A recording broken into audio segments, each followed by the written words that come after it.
there, so he's going to wait for Ursula and try and pull him back to that group. احنا مثل نشتغل اذا جاتك فكره الهبه والسعر القلب بيحبها. امازون يعطي سعر من الاخر، تشكيله من الاخر، امازون من الاخر.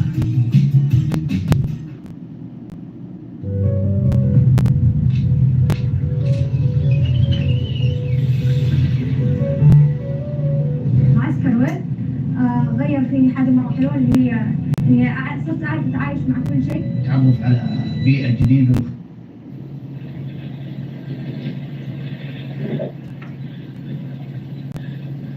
You could just see Schneller dropping off the back of that lead group, letting it go, and well, Bulls Mavericks now, their hopes of a bit of glory today on stage number 5 look as though they may be dashed, although there is a little downhill to come, and they have an opportunity to perhaps close that gap again, but it'll take a huge effort from Urs Huber, who's clearly just a little bit off the pace of his young teammate Simon Schneller at this stage.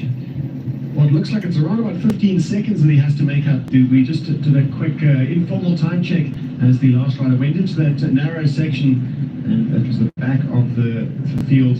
And 15 seconds back to Urs Huber. He's got his work cut out for him. He does have Simon Schneller to help him if there are any sections where he can give him a bit of a push or pull him back into the contention, back into this lead group, and he's got a chance at some podium time at the end of the day. And certainly some welcome podium time, and a bit maybe hopefully a bit of a deja vu for Urs Huber. Simon Schneller, Urs Huber, the former winner of the race, and we would call that. But also now here it looks like that Sebastian Fiege also had a bit problems to stay with the group, and if I see right, I think that should be actually VIVO who is now actually leading the group, and yeah, so he's not holding back, he's really still trying to push hard, and not giving up and putting pressure on the other riders and other teams. For this group, every team, all 4 teams have a different agenda. Toyota Specialized 91, their job is to defend and to mark every move that Nino Schurter makes. Nino Schurter wants to put pressure on Toyota 91 Specialized Antonio's Toyota Specialized 91, and see if there are any chips in the armor, and can CD are happy to sit on and look for another stage win for them after having won stage 3. And also, they've got a lot to gain because they have the ability to leapfrog the likes of albeit a new speed company and possibly even challenge that third spot overall of Fast Magnum. So everyone has different agendas. We know full well now that the Bulls Mavericks agenda is to win the stage. They aren't in contention overall, certainly not for the podium. They have one job and one job only, and that's to get on the podium for today's stage. I actually had jetzt Nick Pierce, who is leading the group, and he was now also just checking out if Howard Fox is with him, and if the paces are not too much for him. So it's definitely like also quite a challenge to still have your partner on you and with you, and but now we are looking at the This is the women's race where the competition is just about as close as those factory racing. 2 minutes and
minute back at the 33k mark. You've still got to take their time at the 51k mark, at the 33k mark.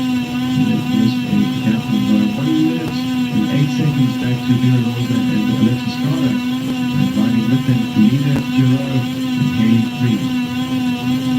Who've been rock solid and taking their opportunities through this week here. Fifth place on up to the fifth place on the prologue, and they held that until yesterday. They moved up the pace with the Cannondale troubles with Vera Rosa. That's what this event does. She's the defending champion, the Namibian, the national champion for their country as well. But it does not spare anyone here, regardless of your pedigree in this event. You feel a hint of weakness or just a little bit of illness or something goes wrong, and the Absa-Cap ethic will exact a heavy toll on you. We've seen a couple of the men already today out of the race. Alex Miller, the Namibian men's champion, withdrew just after the start due to the fatigue and excessive toll was taken on his body. And yesterday we saw Yaroslav Harvey out of the race as well, the former champion, dropping out of the race on football. Well, he posted a picture of the X-ray. The first picture in his post was him crossing the line, which looked like he was a little bit lopsided on the bike, favouring one of his shoulders. And the next picture was an X-ray of completely broken collarbone. So he did bounce, come back, and was delighted to be back at the race. And at some point he was riding well within the top 10. So looking forward to seeing Yaroslav Harvey in 2025. Where they're going here, Sabine? Yeah, but we're just very close to coming back to Rhodes, last to the water point. And so we have now seen the top 2 teams, and I think there was like a little bit against the third team. But we definitely getting more information also with time split very soon. At that water point, Jesse Nixon, who's on the Bulls Media e-bike, following the leading women's team. And I promise you going forward, don't worry about that, I'm going back and forward. And we go forward now to the men's team. Sebastian Finney and Nino Schurter, they look as though they may be off the back of this group, because Nino will be e-bike is normally behind the last riders in the group. And it's been single captains then, so it's likely that they may be feeling a little bit of pressure that we saw our last image of the men's race with Toyota Specialized on the front back here dictating the pace. Perhaps they are. We'll wait and see how far the gap is. Well, now the job that Nino Schurter has to do, instead of being at the front, now he has to nurse his partner back to the front and try and minimize the damage, minimize the time loss to the team of Toyota Specialized 91. They, at this point, were likely to go from defense mode into attack mode and try and extend that gap back to Nino Schurter and Sebastian Finney. They've also switched Matthew Beers and Howard Cross. Now need to make hay while the sun shines and try and put more time into Wolf Bicycle League. 2 minutes is a very slim margin to be going into the last to a very big weekend in Stellenbosch.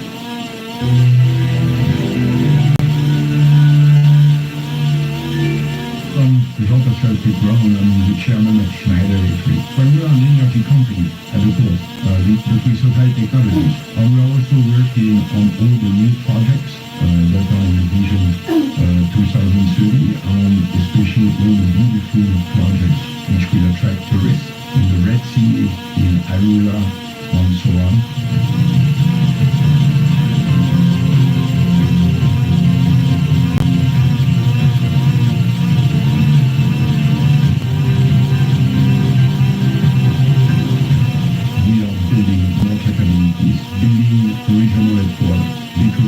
Where we have the highest concentration of people and talents, but it's a great place, especially with the connectivity of rail.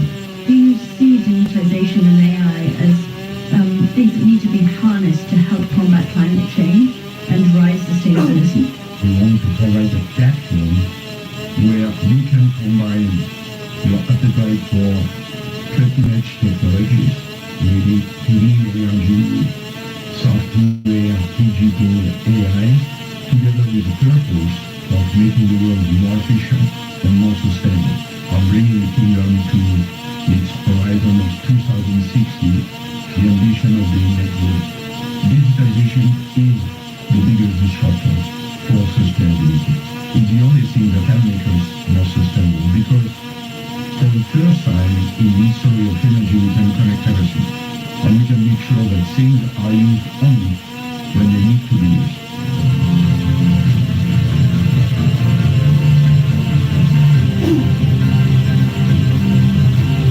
Talk to me, if you will, about your experience with the fund and what you see it doing, not only within Saudi Arabia, but more broadly, globally. We need strong partners to accompany customers' partners on projects with the right project management, with the right governance, and with the right finance. We see PIF as being able to finance in an agile and determined and persistent and visionary way the transformation of the kingdom and beyond the kingdom, because the responsibility of all of us is to think beyond our borders and to make sure that we go together. So we work today with companies which are finance or which are properties of PIF, on projects which are also started and then financed and supported by PIF. I find in Saudi Arabia at the moment probably the fastest transformation and everything.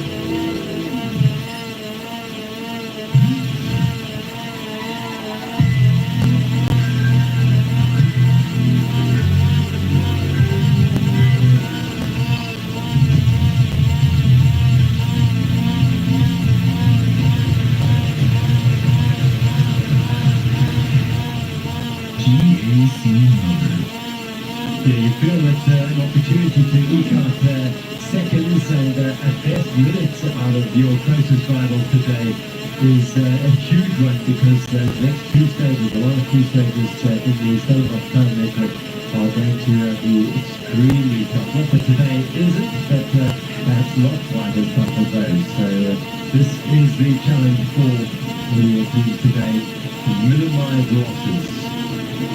Austin Fee, the Danish champion, is still part of it earlier, sitting up and stretching the single track. This is the toll that they're going. I'm talking about the toll that 8 days of riding takes on you. Giving his first journey around this Cape Epic is in the deep end now. They're uncharted territory. No, and I guess also, I mean, it's 8 tough days of riding, and I mean, we see also, I mean, every time getting out of the saddle and pushing again hard. So it takes its toll, and also here again we see now from the helicopter picture, and it looks like that's still Red Beers and how it works out in the lead, and Andres Jebal and Mark Stutzmann follow it too. So it might be that leadership and Sebastian Kiel drop back. And it's likely that the Canyon team also just perhaps play a bit of a tactic game here. They know that the agenda, the chief agenda of Beers and Drops is to put time into World Bicycle Elite. Now that they have a gap, they want to push the pace as hard as they possibly can. Matt Beers now got a tremendous advantage. Profiting from this will be Canyon CD. They can afford just to sit back and let the main agenda play out and just take, I wouldn't say a free ride, because there's still a lot of work to be done before they get to the Golden Mile section and roll into the finish. But they will profit from this hugely if they can get a ride on the back of the powerful South African defending champion. And the one thing they will need to do is stay in touch, which is no mean feat. You can see already the gaps are developing, and the pace set by Matt Beers is putting one under pressure. Yeah, Beers has been hugely impressive, hasn't he? He's taken the fight on, and he's decided he's going to use his last few ranks to try and put 4 fights to leave under some pressure, and it seemingly is working. Sure to that, we'll know how to manage these sort of situations. It's not an unfamiliar situation for the multiple world champion, the 10-time world champion, people are absolutely epic when they say he knows how to handle this situation. Down they drop here, look at Theo's go. Amazing through the blue gum trees here at such speed. Well, the racing certainly heating up now, and it is time for, you need to see, get a time check on where Nina Schurter and Sebastian Fini are. Here's Grotz, and Stutzman. The Canyon City, they will be delighted with the way it's panning out for them. They are latched on to the League group, and as they hang on when it got the temperature rose, and they put time and distance to their closest driver, Robert, and Megamo as well. Megamo also off the group here. Here we go. This is the gap. 20 seconds. 20 seconds. Even a bit more, so it's This juncture of the race is only 2 minutes of general classification between the yellow jerseys and this pair. That is an absolute gift for the Beers Fox combination. On board here, high speed. And gone by, absolutely spectacular. They are on the limit. Just look how much they're leading Andreas Cycleops and Mark Stutzman at the back there. The Swiss champion is leading all the way through these turns. These are hand-cut curves, and they do so. We have to hear that it is possible to trust the border is the phrase of the day. Trust that these birds will take you through into the next section, and that's where these top runners will be almost horizontal as they head through this track. yeah, and almost looking at the onboard camera, it almost makes you leaning into these birds and like just going with the same like movement like the rider's doing, and it's I did this also when I was on the free roller. I was watching outside ski went off the roof. Get easily like Even your legs into a berg on the outside ski, but you're on your rollers. Yeah. Yeah. Well, they're unbelievable scenes of them flying down there at high speed. Thankfully, Mark Stutzman and Andreas Cycleops stayed upright. And that trail is sandy and sketchy, and will get looser and looser as the day goes on.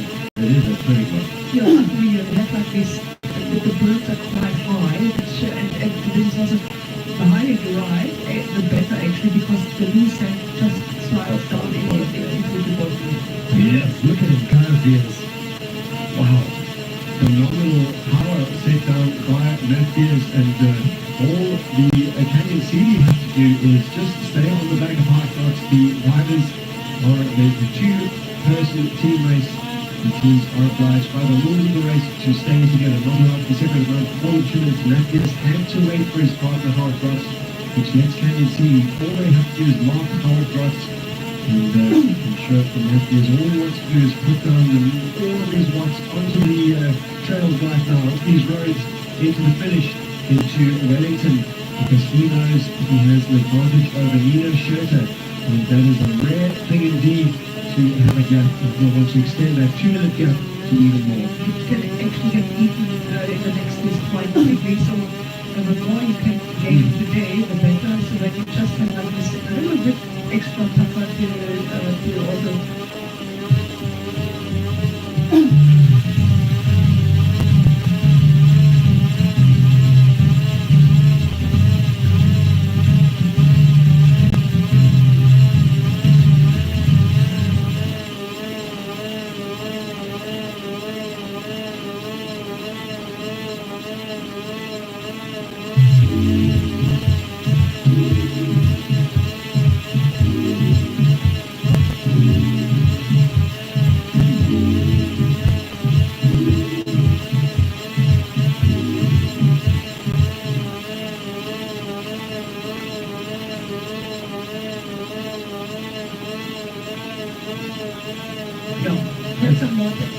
the more time you can actually get the better.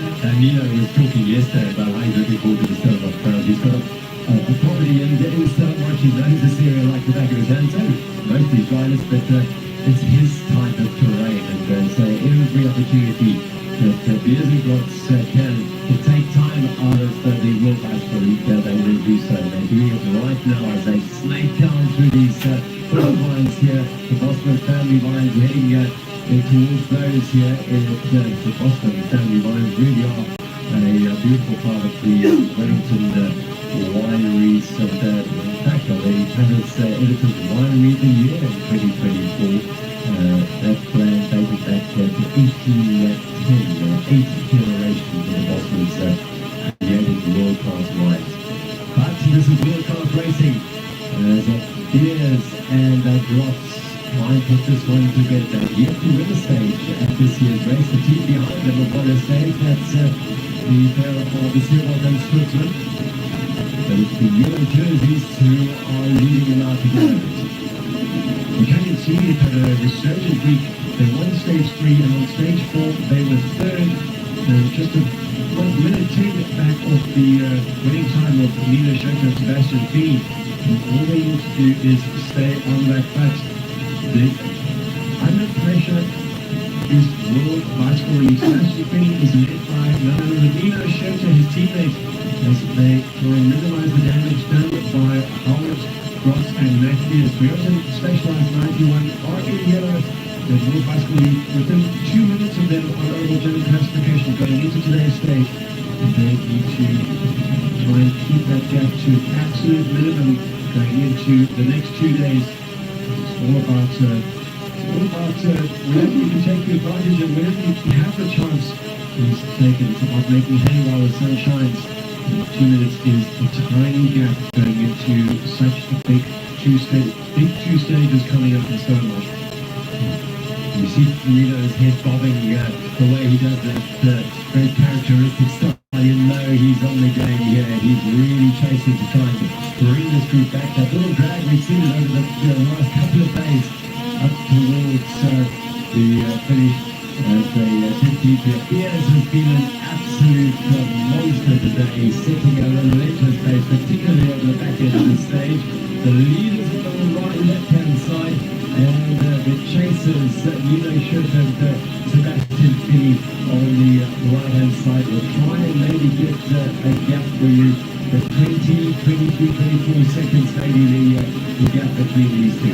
I guess by now on time we also need more, because we've got the split time for Matthews of the three of the Specialized 91 and for the Canyon City team, but there's no World Bicycle Relief team listed yet, so they still need to come to that split time. So it's increasing all the while. There's Switzerland out of the saddle there, drinking is the important thing as they get to the finish here. The temperature's rising, perhaps not quite as hot as yesterday. And Sabine? And yeah, so now we came to that point, and it's 30 seconds is the gap to the leading two teams. Critical time leaping away from World Bicycle League here. Nino Schurter and Sebastian Feeney as they try and minimize and close that gap on the closing stages on stage 5 of the Apsicate. They've been capitalizing on Canyon City, who are in the middle in the start. They're not about the general classification and well they are, but not about the yellow jersey. The yellow jerseys on the backs of Matt Beers and Howard Cross. Well, that's the agenda of the day, certainly for Matt Beers and Howard Cross. They are probably not too concerned about the stage. They're way more concerned about the very real threat of Nino Schurter and Sebastian Feeney to their overall lead and profiting from that Andreas Seewald. If you were Andreas Seewald and Mark Schutzman, Sabine, what would you do right now? Yeah, we would probably also try and still to go for a stage win, and now the final meters you need to position yourself right to get that chance to put the pause. And I think it might be how it works who would be the weakest then if it comes to the strength. Meanwhile, we look at the third team on this stage right now. Sebastian Feeney, the Danish champion, on the wheel of his illustrious partner in Nino Schurter. Feeney perhaps has had a really tough day today, and Schurter trying to drag his partner on towards this pair of teams up ahead, Canyon City and Toyota specialized 91 in Matthews and Howard Grotz, who have opened up just a second or two on the German Swiss pair of the Switzman and Cycleops, and it's Cycleops who now is taking a bit of strain. Yeah, so he was very strong at the beginning of the big exit, of the apparative exit, epic stages, and had done the last 2 days with some problems, and Mark Switzman actually got stronger. They've gone right through the Boston family lines.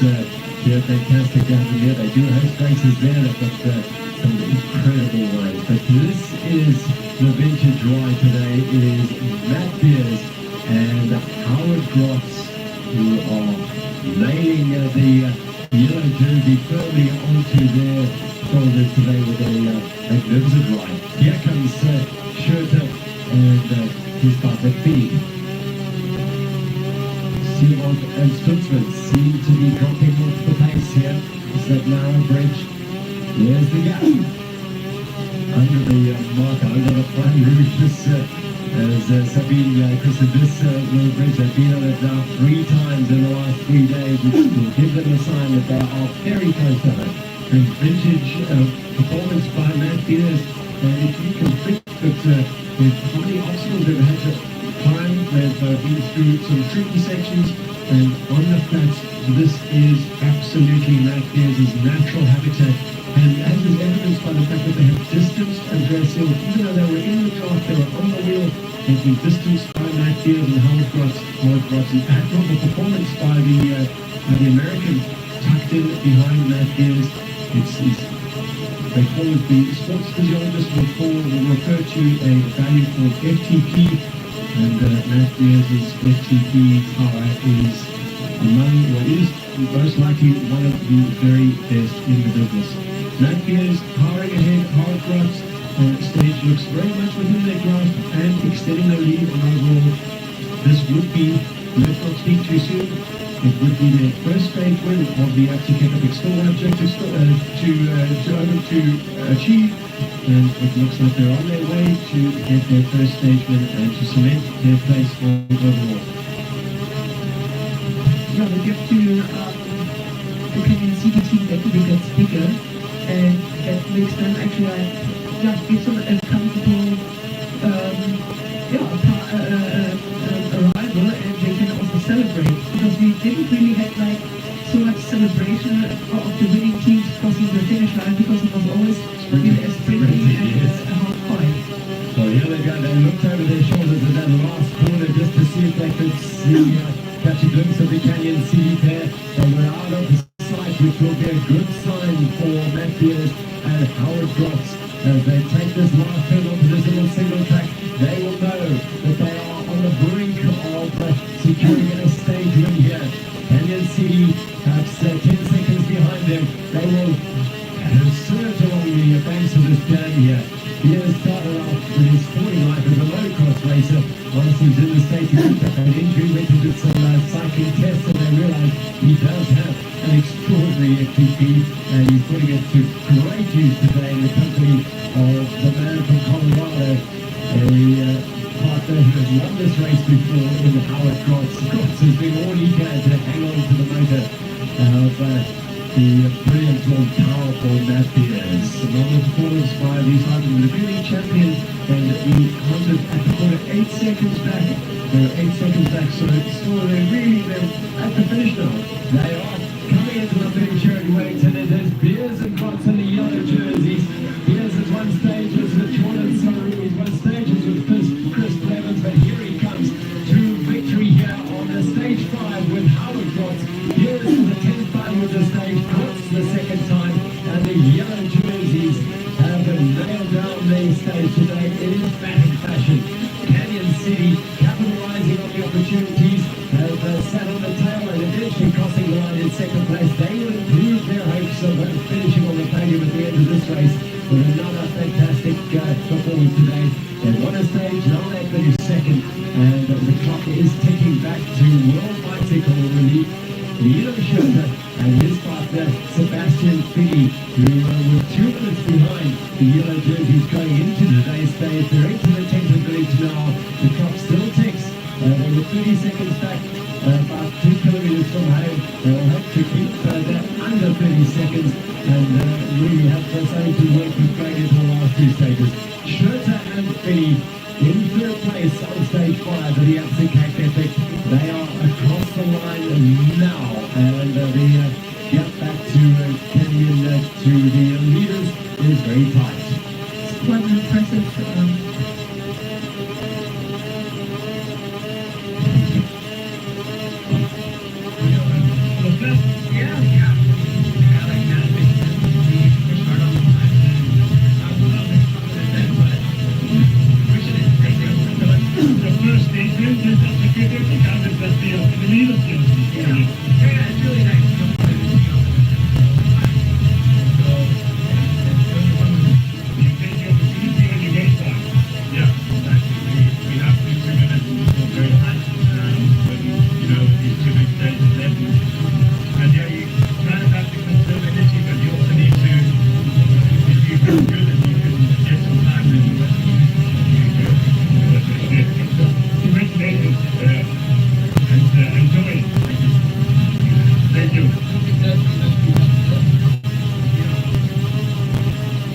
Well, that was Matt Peters and Howard Cross just after they got off the bike. The microphones in their faces. Love you get their immediate reactions. And Stuart Schneller and Urs Hugo, the Bulls Mavericks, come home putting the finishing touches to their best day so far on the Africa Epic in 2024.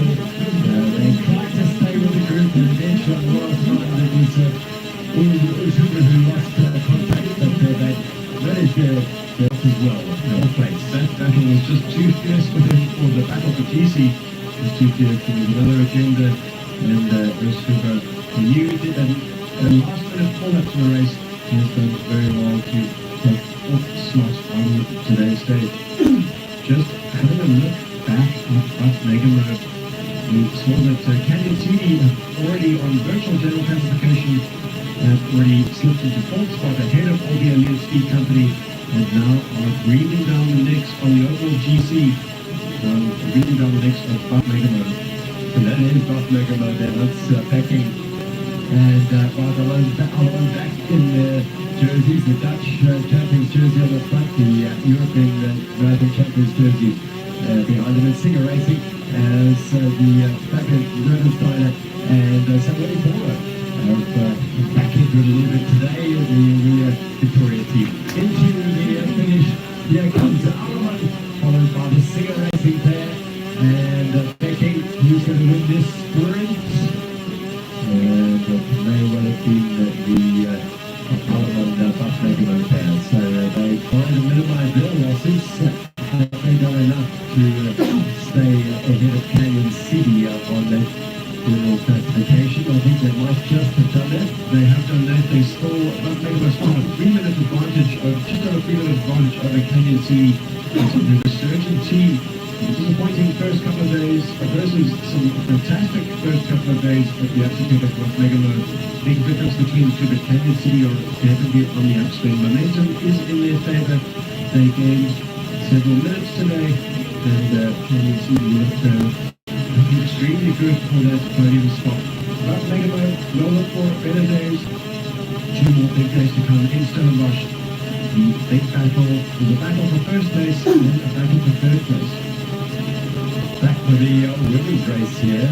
They have just left the Dollar Pass and they're heading up now the hard work install lanes for them to climb out of the valley and make their way towards the Golden Mile at the finish. It does happen quickly though. We saw the men once they've done this climb. The Ghost Factory Racing team are there. It looks like so are the Cannondale Factory Racing team.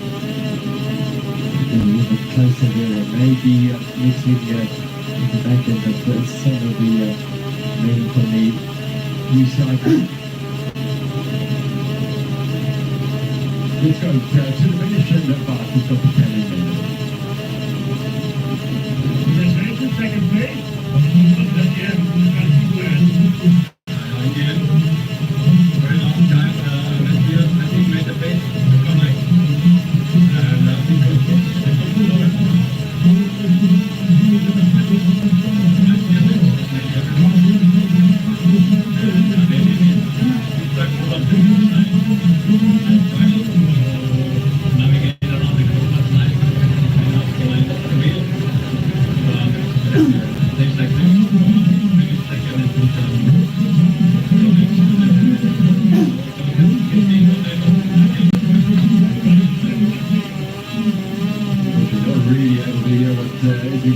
by Andreas Silva, but he's the talk about the steering heat, the steering pace heat set on the here we are.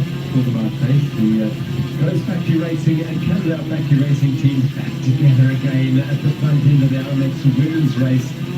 And so they are the Aurelian teams in this race of the top ranking. Two teams in the lead group at the very head of the field. Rose Factory Racing, Cannondale Factory Racing at 1:37 back. Toyota Specialized 19. Three contending teams we've seen during this week have risen to the top. And the 51 kilometers, Toyota Specialized 19 lost over 1.5 minutes. So Toyota is going to follow Samara Shepherd using a long time to the top two rivals today. Rose Factory Racing have looked so composed and controlled and dominated the race despite the fact that the lead only 2.5 minutes.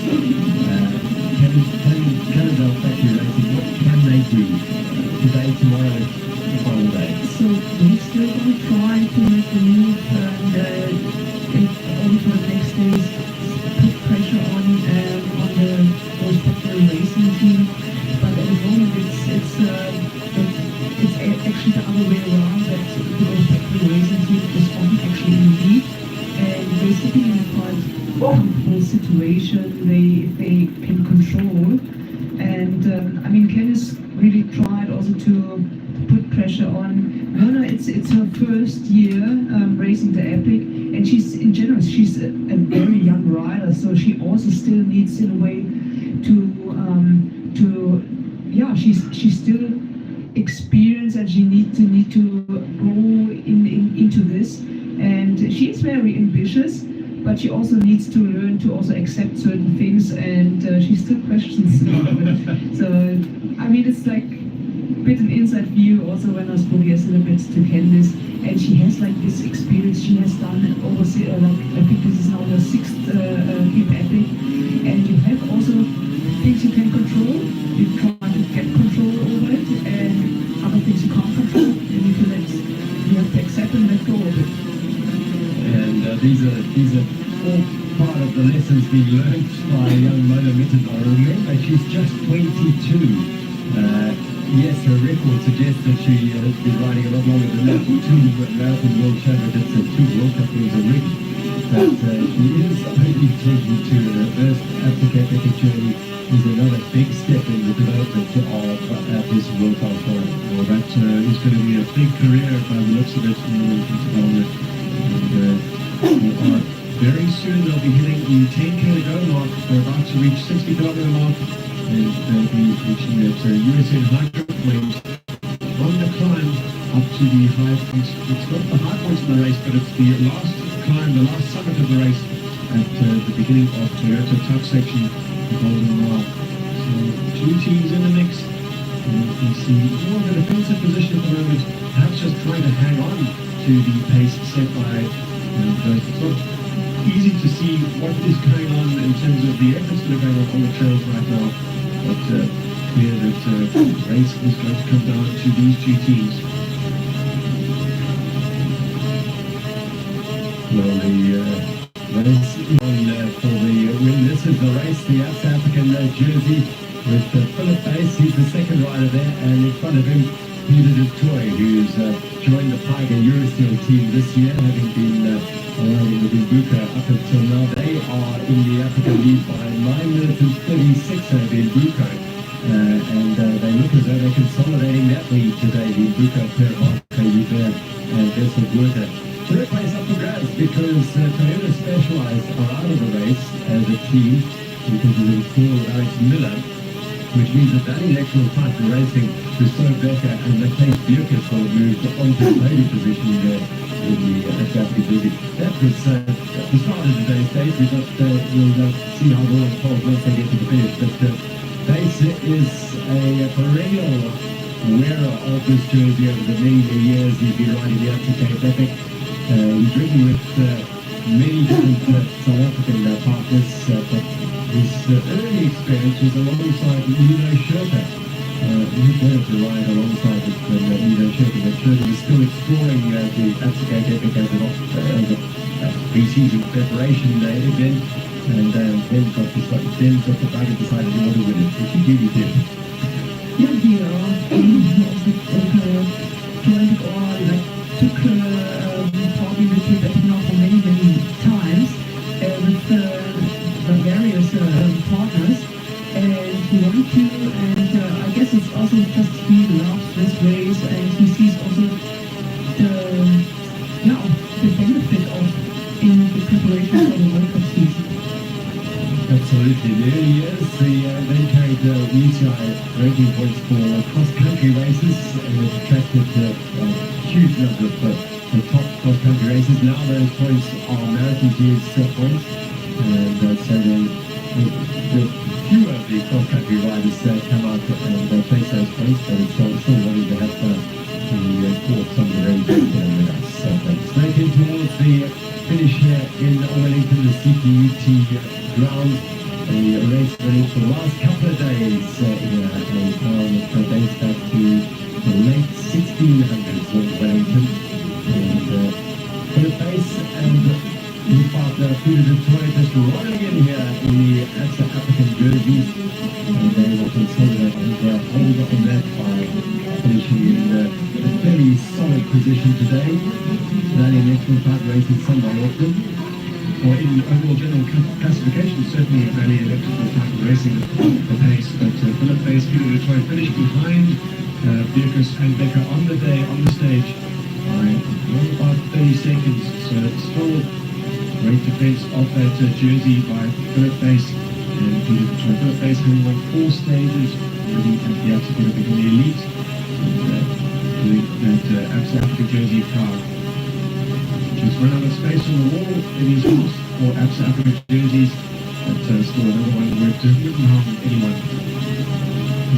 Over the years, we always talked about trying to get into the top 5 of the general classification run of the podium, but the next best thing is those have to do.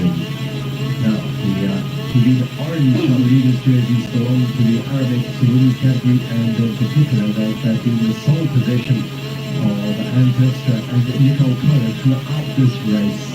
In their debut in the Cycleops. It's not an unfamiliar situation, but 3 difficult riders in that group are novices, so to speak, or newbies as they use the term here on the race numbers. They've just passed through the 60-kilometer mark. They're tracking them as they're about to reach the USN Hydro Point, which is about halfway up the climb up to the Toyota Tough section, the beginning of the Toyota Tough section, 1 mile. So this is the climb where it really can get quite selective now. Mona Mitterwald and Cannondale need to be attentive. They need to steal the result for this, and no doubt see a final surge from Team Ghost. They've been at the front. They are racing aggressively. They don't have to. They'll be quite content just to sit back and ride defensively and let the team of Cannondale Factory Racing make the move. And they may also, just like the likes of Matthew Beers and Howard Ross, they're not satisfied with that 2.5-minute advantage. They realise that there's a very slender advantage going into 2 big days of Stellenbosch, to complicated days in terms of the technical trails, the climbs, and they know they need to get as much advantage over their rivals as possible. And they know that they're on the front, and we'll see just how much time they can gain on their rivals. Candace will leaving a little bit of a gap on in touch with that wheel of Anna Terpstra, and setting the pace is Nicole Kohler. Almost the first time we've said that this week. Candace has been very evidently the stronger of the two in that partnership until this moment. But it's still hard to tell from this angle. It might just be, she might just be leading a bit of a gap, but or just if you have like a little bites to eat also, then it's also just if she's comfortable, then she would also be able to quickly close this gap again. So like the last high point of today's stage, and then they open down. Exactly, and looking at that profile, that 100 was a lot of halfway up that climb, and hopefully Candace can get back in touch with that lead in the very front of the field as the race slows down and starts to narrow, the trail starts to narrow. There's a hydro point coming up for the final time, and then it's the Golden Mile. No problem for Candace Hill. He's able to get back in touch with the leaders.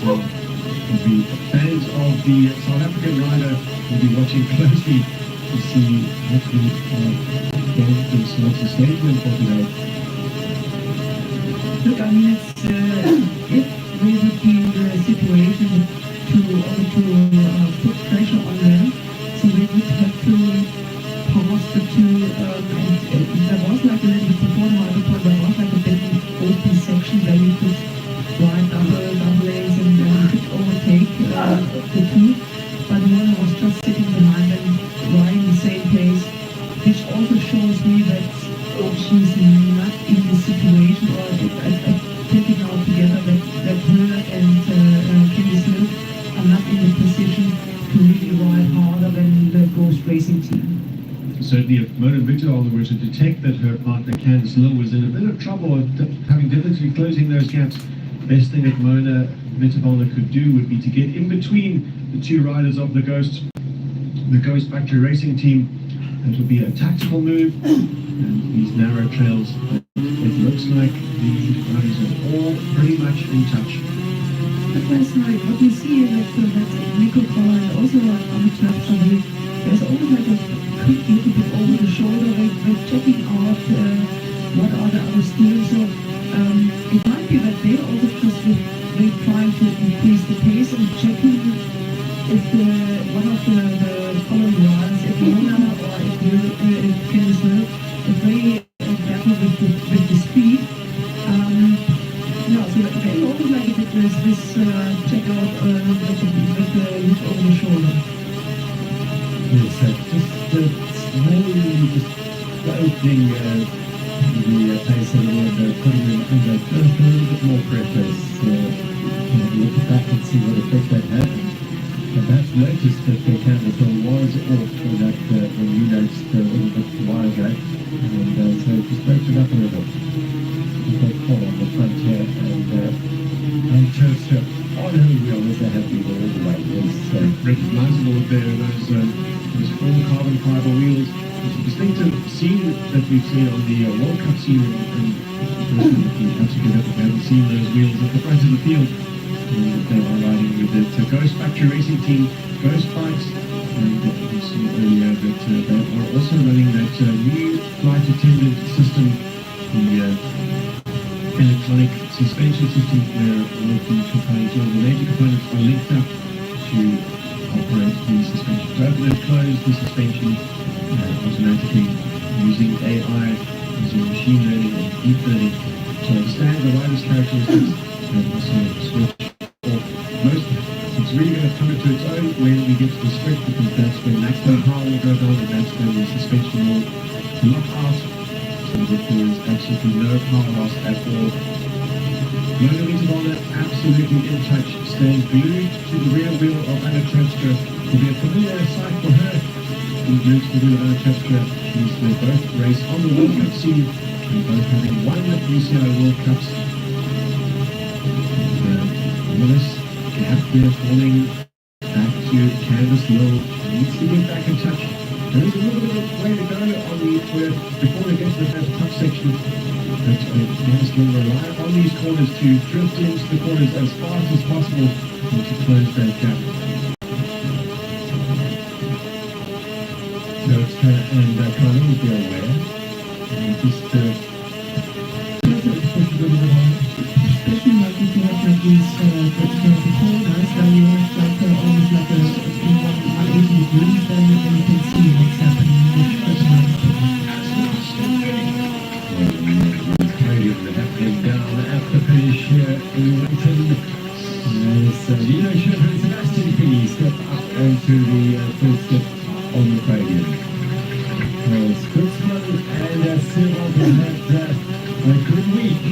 Stage win, faded across more aside from the top step, and now, the first time this week, an opportunity for Matthews and the Howcroft to go to the very top of the podium.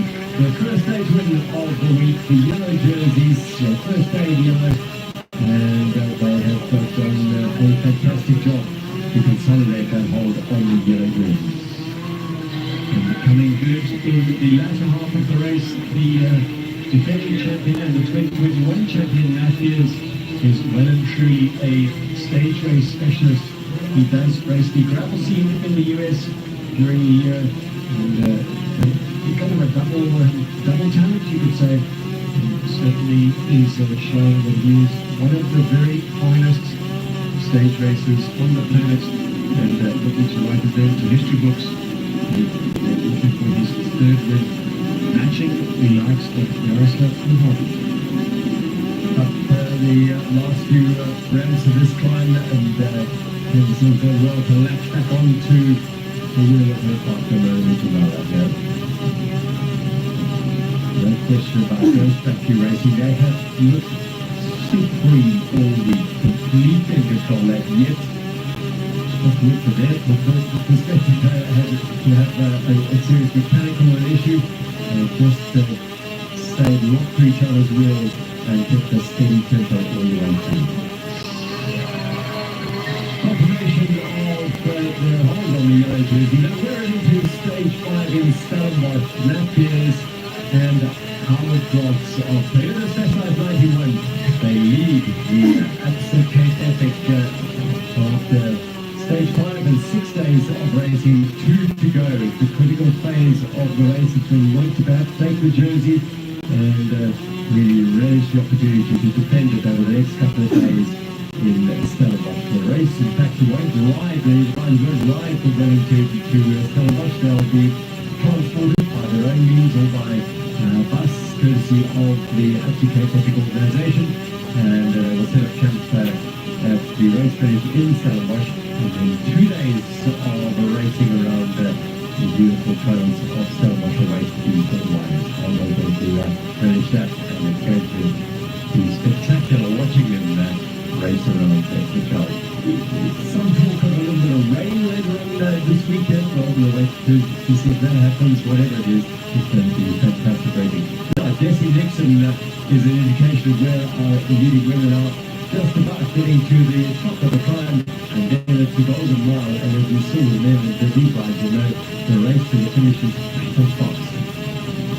Very close to the top of that section, the Toyota truck section, the golden mile, and the team, if there's any rider in this elite select group who's struggling, they'll be relieved to be that's the downhill section. Ghost Factory Racing looking very much in charge, so in control.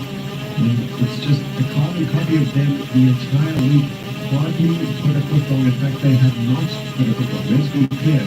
They have not shown a single sign of weakness in Candice Lee. And Mona Rindelholmer have really got to bring their A game to the finish to hopefully win the stage. We're looking to win the stage out of this. And know what they have to do. It's all very well thinking it and planning it, and actually executing it against two of the world's finest cross-country riders is no mean feat. And even if the three riders beside Candice Lee are newbies in the Cape Epic, I mean, Nico Poller and Amateur will have definitely, we are older, we have more riding experience all over the world, over different conditions, and still the fact that Mona Rindelholmer also has to in a way gain that experience and learn in a way to also to deal with specific situations which you face here at the Epic. It does riding like really on the wheel of other riders in the dust where you don't see anything, and she's very like apprehensive and like cautious. She likes in a way also to actually ride ahead and gains actually like wins the races when she can go ahead in the time and actually move in the other.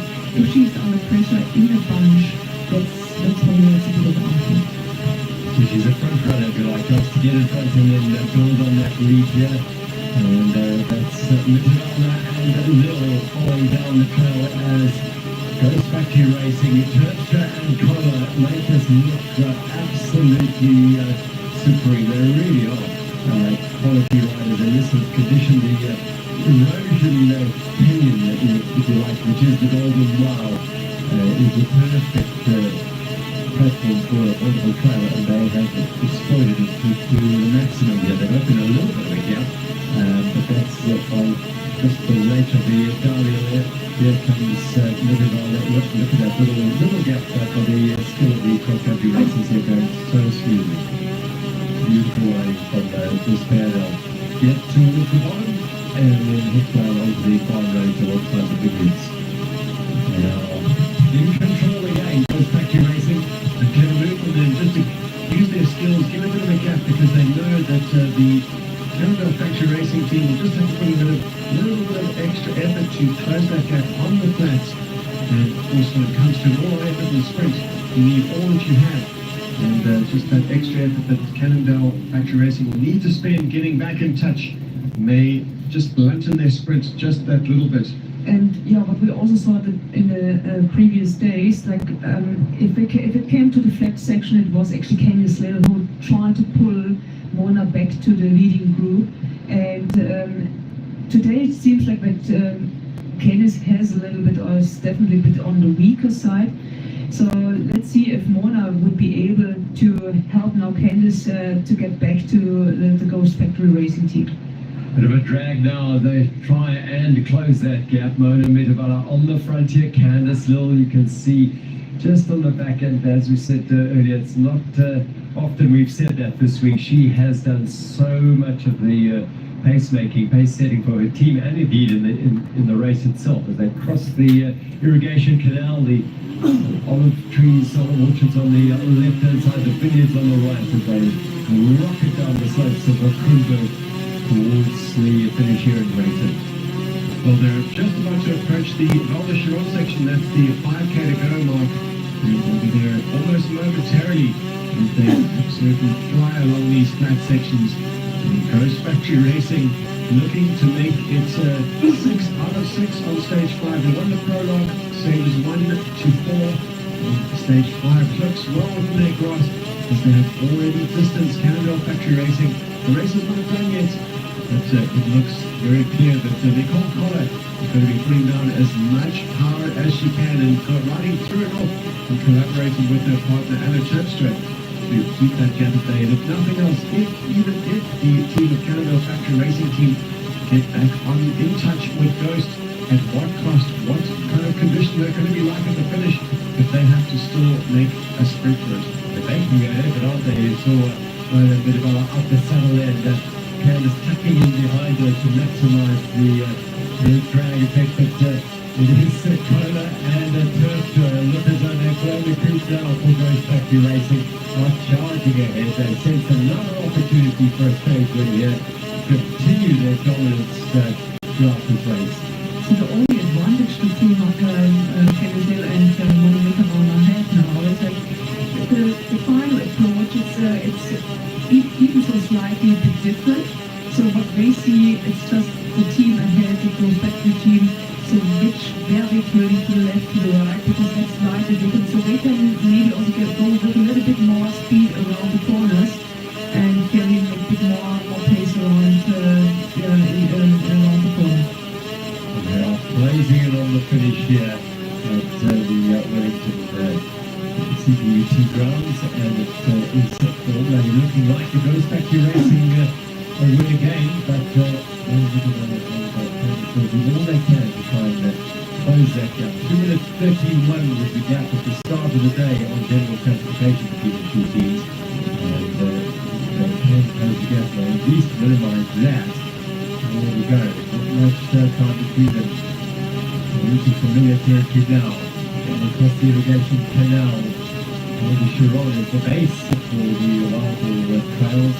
Hitch, not 45 Woodcock, and the big one, Wildfall, 45 kilometres of trail from Val-de-Chiron. 5 kilometres, they're closing in on the finish here. Nicole Collar and then Terpstra pass through that checkpoint, and so have Metabala and a little 11 seconds to get back to them.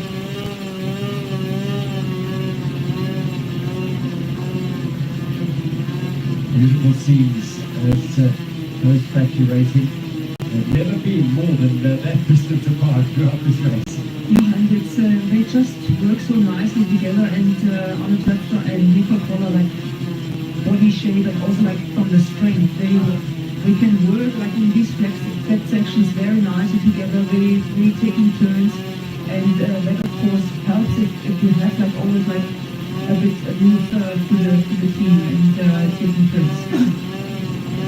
They become very used to wearing those jerseys, the two-liter orange leader jerseys, and we've got some young support the youngsters. It's a holiday weekend here in South Africa, so there's plenty of support. Schools are on holiday, and Bertha and Kola getting some encouragement and then riding away from the youngsters. They're quite holiday. And you can see the effort that they're putting in, just the body language. Not only that, you can see from the gap that they've been creating, it's gone to over 11 seconds at the moment to Cannondale Factory Racing. There's a long gap, but of course they are riding along a very fast section of trail on the road at the moment. They are minutes away from the finish. We expect to see them in just a few minutes. Ghost Factory Racing Team. Anna Terpstra, the Dutch woman who's won World Cups before on the UCI World Cup circuit. Nicole Koller, a former World Junior Champion in Switzerland.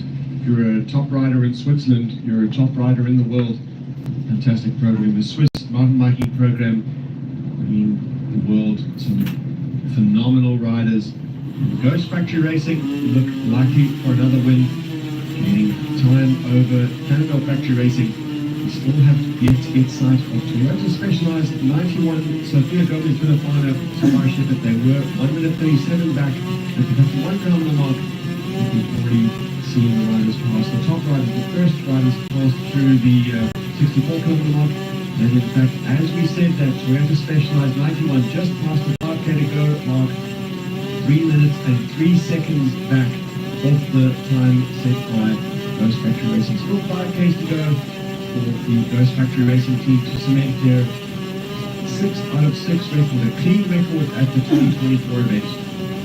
Just there you saw Clemens Hill going to the front of the chase for Cannondale Factory Racing, but it might be forewarned because this pair are absolutely holding nothing back.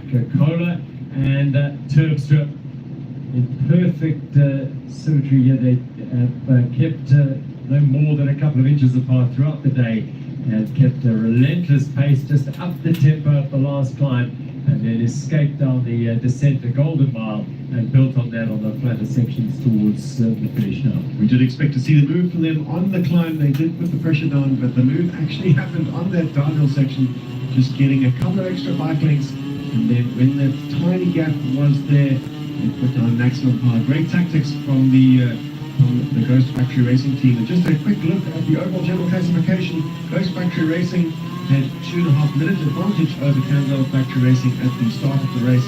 And just like we saw in the men's category, in the women's category, they're looking to squeeze just a few more seconds out of Cannondale Factory Racing. All is going to come down to the wire. The last 2 days in Stellenbosch, it's still very slim advantage. Cannondale Factory Racing will want to minimize the damage as much as possible because they know that every second counts. The classic edition, the 20th edition of the Atsuke Epic is the most competitive we've seen so far at the race. Living up to its billing, it is the most competitive mountain bike stage race in the world. That pass through Boston, family wines now, they know they are closing in on home. This is a slight change to the finish, but they'll stop to the bridge. Couple of kilometres left there is the bridge that they'll cross under. That is a huge sign that they know they are within a kilometre or so of the finish here. And Terpstra and Nicole Koller will take a stop and get a look at our next women as they cross the lead there. No problem at all. Super speed, super fast, and so controlled.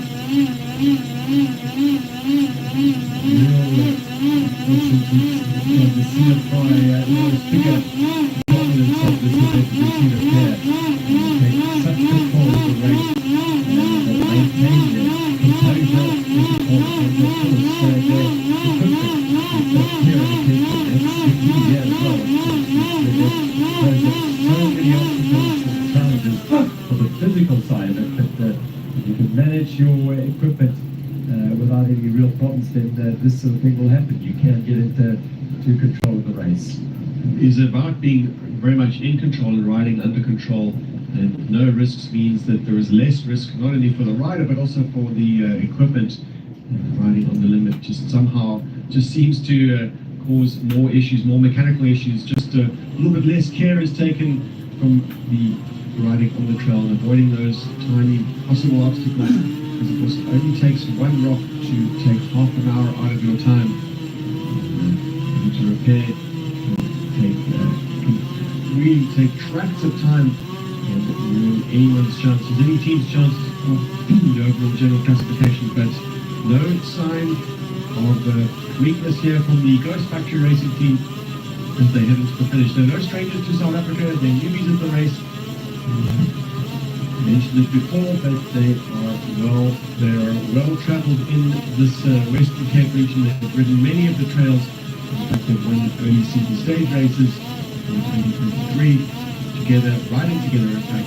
And the question was, for the last few years, just why have this pair not ridden the Absa Cape Epic? And they're answering it with a dominant performance in the UCI women's category, the Aramex women's category at the 2024 event. So Nicole gives away the Alpestra who's taken the lead here as they come on to the last minute on trail up onto the base on the dam. And they have done this time and again, and putting another firm nail into their flag as the dominant team here, the Ghost Factory Racing team. What a performance by the Dutch and the Swiss rider.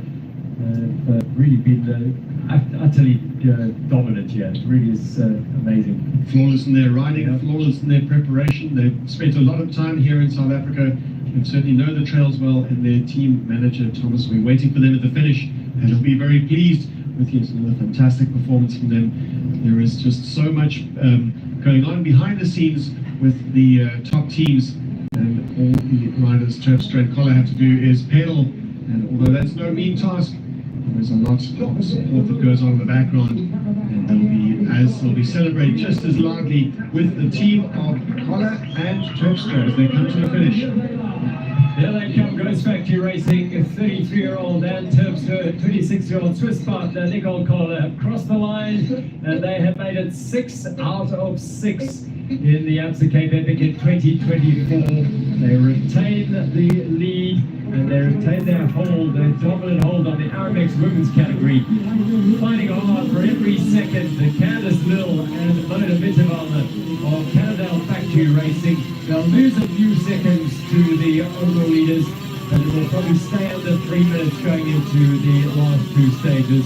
What a brave fight, but ultimately undone again by a classy performance by Ghost Factory Racing, who have made it their own again today. Get back around 3 minutes to the third, the Specialized 91 team of Sophia Gomez-Villapan and Samara Shepherd. The last we checked it was around 3 minutes. The gap between the Ghost Factory Racing and Cannondale Factory Racing at the 20 seconds, so it's just under 3 minutes the overall lead going into stage 6 here. As they look ahead to the weekend racing in the Absa Cape Epic. Well, the stats show it's a very slender lead, but the body language and the racing shows that Ghost Factory Racing look very much in charge of this race. And there's absolutely no doubt that for the Ghost Factory team, it was the right decision to come here and compete in the Cape Epic. 6 out of 6 wins, so it's a perfect number. Let's hear from the stage winners down at the finish.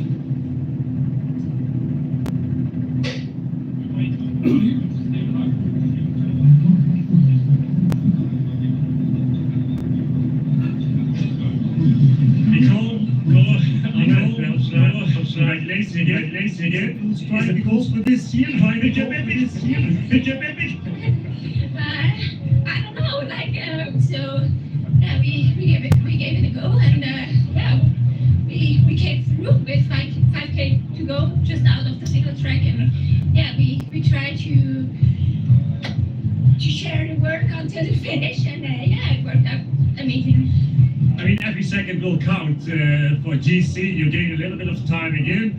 Was that the goal as well, or what was in mind when you started the stage this morning? Well, I think everybody expected us to attack where we attack now. But we thought we'd just try and see if we can get a gap. It was not necessarily the goal to gain more time, but more to at least come through safe and don't take any risks. But of course it's nice when we can add some seconds to our lead. Did you have time to enjoy the stage, riding on these trails? Yeah, like the trails, like we were training here and already knew them a little bit, and yeah, they're just so cool to ride. It's so flowy, and yeah, it's totally like cross country, and yeah, just a lot of fun. I mean, only two more stages to go. Stellenbosch area, you've been there many times. It's an area with a lot of trails. Are you looking forward to the last 2 days? Yeah, I'm looking forward a lot. Both days have amazing trails, and we've been training there for years, so it will be so nice to finally race on them. And how do the legs feel at the end of this week? Yeah, beginning of the Friday. Yeah, I think we're still feeling pretty good, and yeah, hopefully the next 2 days will also be like that, and yeah, that we just try to give our best for the next 2 days as well. Good luck for tomorrow and Sunday stage. Thank you.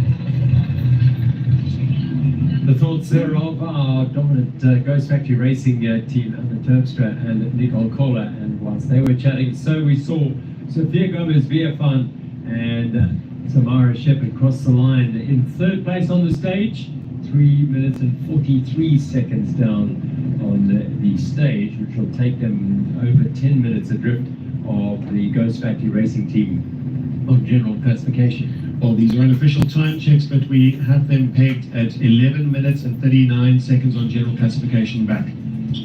They're the stage. Yeah, top three in the women's Aramex women's race, and Terpstra and Nicole Kohler, 6 out of 6. Quite a supreme ride by them. Mona Minabala and Cannondale hanging on and hanging in there. Lost 20 seconds today. That lead just under 3 minutes on general classification. The Gomez Villafan and Samara Shepherd in third place today. As it has been throughout this race, just the top 3 teams have been in those top 3 places throughout. So the men's stage today saw Matthew Beers and Howard Crotts win their first stage of the race in the yellow jerseys. Toyota Specialized 91 by 12 seconds from Anders Servold and Mark Stutzman of Canyon City. Nino Schurter and Sebastian Finney lost 57 seconds. The World Bicycle Relief Team in second place at the start of the day. Gela Ruba had their best day of the week, although just losing a bit of power towards the end, 227 down. Julia Victoria Factory, Fabio Radisson and San Marino, 321, not far behind them, but losing time, big time. Hunspecking advanced Alleman. Goes ride yellow jersey, whereas having won 2 stages, they lost the yellow jerseys yesterday, and they may well lose their position on the podium if they continue going like this. That's the GC. At the moment, they are, well, they've got a reasonable gap to Andres Servold, but Mark Stutzman and Andres Servold are really going well. They found their legs late in the stage and late in the race, and Becking and Alleman are seemingly depleting as this week progresses. Not so Matt Beers and Howard Crotts. They have a 2 minute and 57 second lead over Nino Schurter and Sebastian Finney. Doesn't it set it up beautifully for stages 6 and 7, the grand finale in Stellenbosch over the weekend. 2 glorious days of trail-led racing to look forward to. Wellington is the venue, and they bid farewell to Wellington if you like. They did come back to it, of course, but it's the last stage in Wellington, and this was the start today. Alleman is backing, as they do quite often, charge off the front. I think with a little bit of a smile on their face as they head off there. They certainly win the Team Spirit Award, and even smiling. They lost their yellow jerseys, they held it for 2 days, and even when riding out of the yellow jersey, they still managed to smile, which is it's really testament to their sportsmanship and their team spirit, and they're just enjoying their week out. They love it here. صرنا بالأيام الأخيرة من المعسكر بعد 10 دامت 28 يوم. وش شعورك؟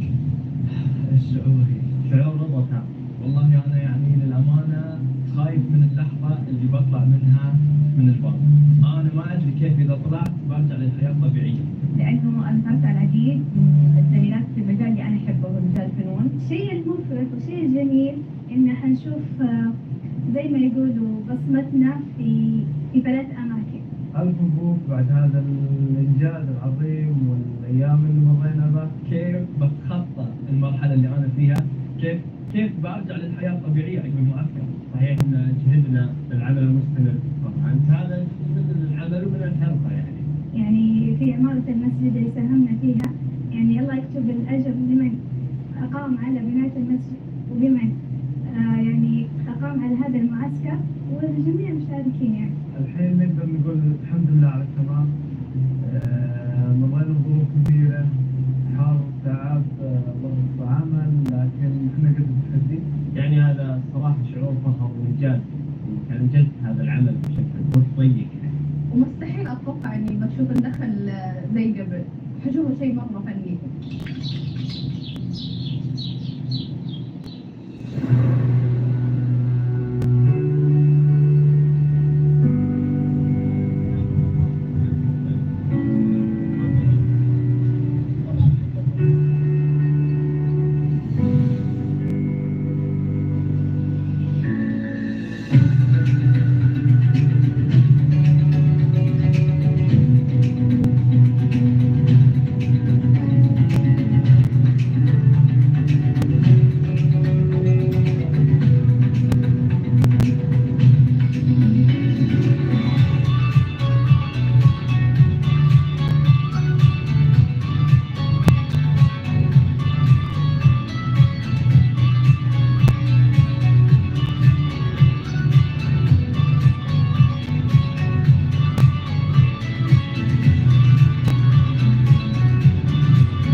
The Epic Series races, youth parker Bart Alleman certainly did him proud in that yellow jersey. The coveted Chiavita yellow jerseys, and as you can see here, worn by the defending champion, the 2023 champion, and the 2018 champion, Howard Gross.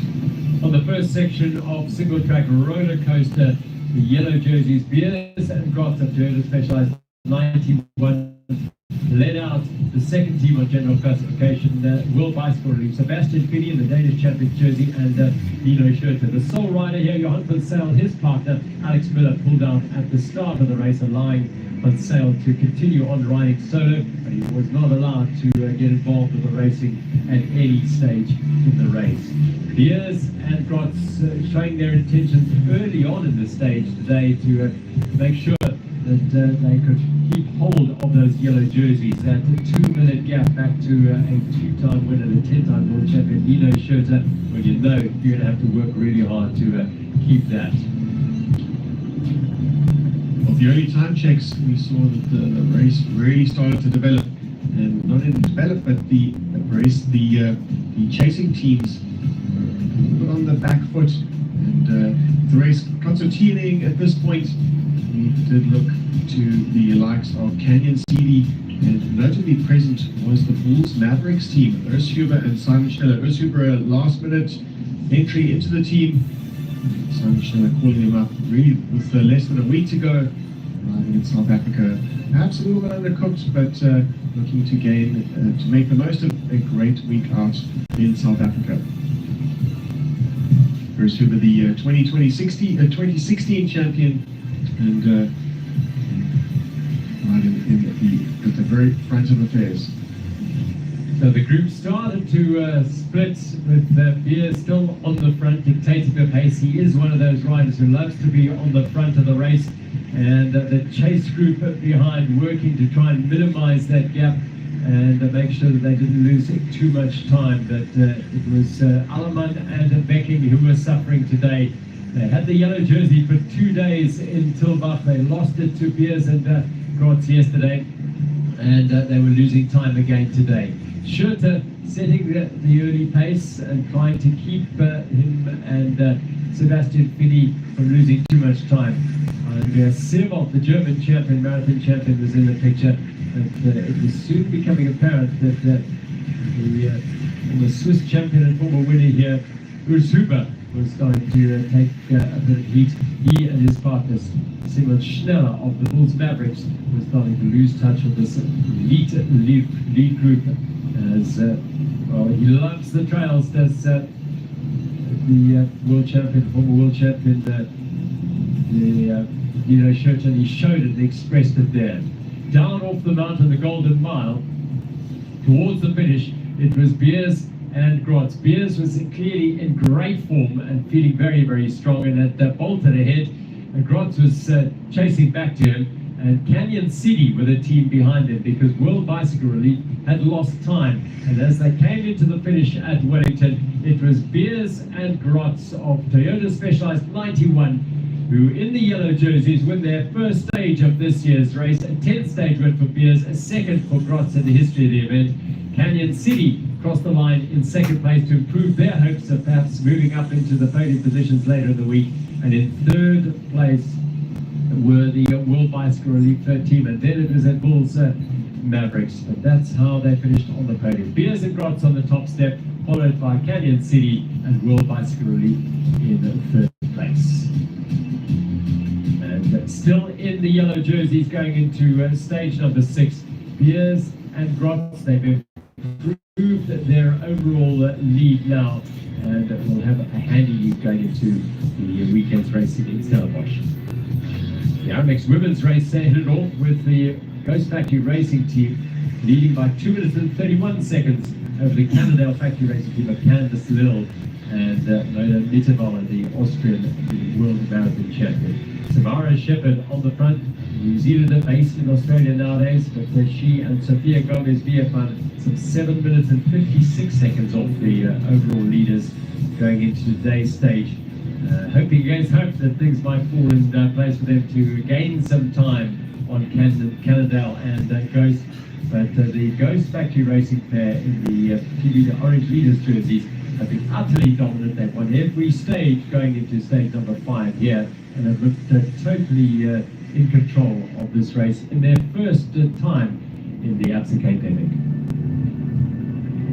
Group stayed together on the early slopes of the wine farms here, the Hunberg Mountain, the backdrop to today's riding. And early on, all the riders able to just stay in touch. The pace perhaps not quite as frenetic as it has been in the previous stages, until later at the stage when things did, when the pace did increase. Also, the weather was a little bit cooler than the previous days we've seen, and the temperatures rising only to, just say only, but in the early 30s. That was the prediction, but still cool in the early morning. Riders enjoying just a bit of respite from the heat we've seen in the past couple of days. Well, Mitterweiler leading the train down the roller coaster single track, absolutely glorious sight. These wild boar trails in Wellington, some of the best anywhere in the world, and they got to explore most of them today. And they still spent so much time on the front of this race doing the work again, and her partner Mitterweiler starting to find her legs late in the race, but it is the 22-year-old's first Cape epic journey, and finding the deep end of the race to be very, very testing indeed. Also finding it testing today was Samara Shepherd, and just in the earlier part of the race, and as the race started to really develop, New Zealander just found herself struggling a little bit, and having to, her partner Sophia Gomez-Philippon having to drop back to her and leaving the top two teams to fight it out. And it was always a carbon copy over the last few days of these two teams fighting tooth and nail, and Candice Lill and Mona Mitterweiler just wanting to just test their opposition to see where they are, to see if there is in fact any weakness in the armor, and unfortunately for the Cannondale factory racing, no weakness so far. And almost for the first time in the week, it was the South African champion, Candice Lill, the silver medalist at the World Marathon Championships, who's felt a bit of the pain today, directed by Kola and Terpstra, who never left the sharp end of the race. They just kept putting the pressure on, slowly but surely opened the pace, and the pain was felt further back in the field by the Cannondale factory racing pair. Kola and Terpstra, two extraordinarily skilled riders who have success at the highest level of the sport on the World Cup circuit. Mitterweiler tried there to get inside to go into the Golden Mile section in second place, but the door was shut firmly by Ghost Factory Racing. They capitalized on that, bolted down the trail, and put themselves in prime position to pick up another stage win here, a sixth stage win, as they move towards the finish at Wellington District Technology Field. They opened the gap on the run to the line, and Terpstra and her partner Nicole Kohler, 6 out of 6 for Ghost Factory Racing. They build on their lead as they look towards the finish in Stellenbosch with increasing optimism. They high-five. They are still in control of this race. But Lill and Mitterweiler will not give up fighting. The world champion Mitterweiler and Candice Lill, Cannondale Factory Racing. And another brave fight by the Toyota Specialized 91 pair, former champion Sophia Gomez-Philippon and her newbie partner Samara Shepherd finishing in third place, over 3 minutes back today. They are now 11 minutes back on general classification.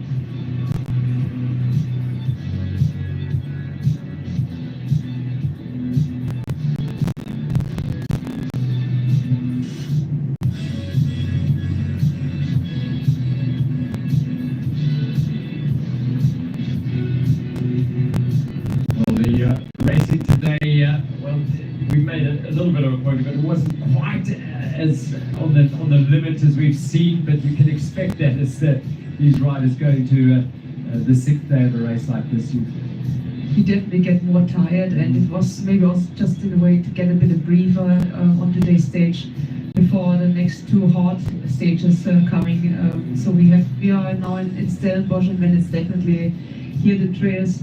There's a lot of up and down. We have more like saw teeth or sawtooth profile. The next days still coming. Absolutely, virtually nothing flat after they've left the Kutzenberg playing fields here in Stellenbosch. We're playing out